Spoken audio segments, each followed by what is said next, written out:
Today's daily devotional from Pastor Greg Laurie.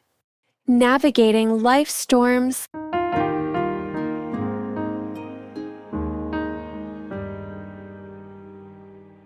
Then they cried out to the Lord, Jonah's God.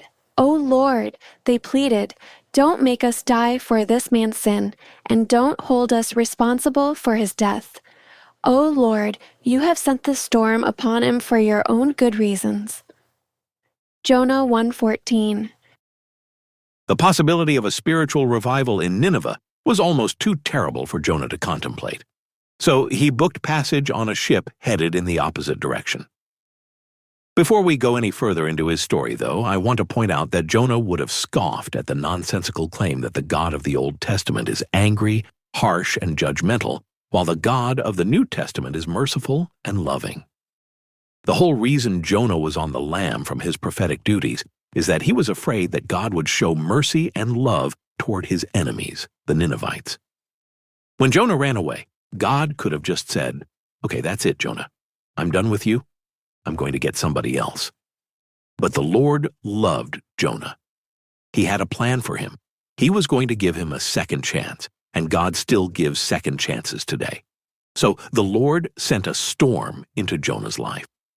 In this case, it was an actual meteorological storm. Often, however, the Lord sends storms into the lives of his people in the form of hardships or difficulties. There are three kinds of storms we face as Christians. First, there are perfecting storms.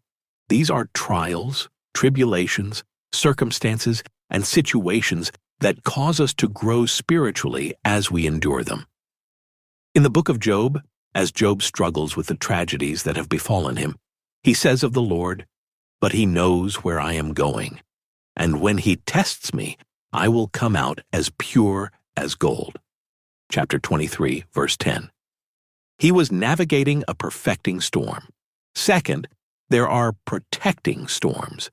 According to John chapter 6, after Jesus fed 5,000 people with 5 loaves of bread and 2 fish, the people who witnessed the miracle were so excited that they wanted to make Jesus their king. His disciples, by extension, would rule with him. Rather than give credence to such talk, Jesus loaded his disciples onto a boat to cross the Sea of Galilee. During the crossing, a great storm arose. It was a protecting storm. Jesus was protecting his disciples from a temptation that would have been very damaging to their lives. Finally, there are correcting storms.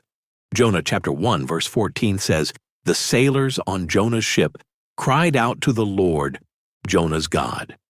'O Lord,' they pleaded, 'don't make us die for this man's sin, and don't hold us responsible for his death. O Lord, you have sent this storm upon him for your own good reasons.'" Correcting storms are circumstances that we effectively bring upon ourselves. But here's the good news. God won't abandon us in our storm. In fact, his sending of the storm is a reminder of his love. Hebrews chapter 12, verse 6 says, "For the Lord disciplines those he loves, and he punishes each one he accepts as his child."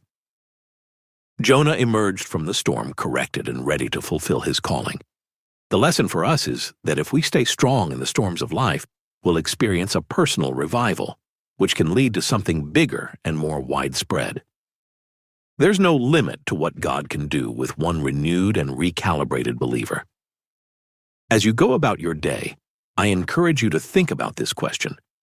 How can you discern when you're facing a correcting storm?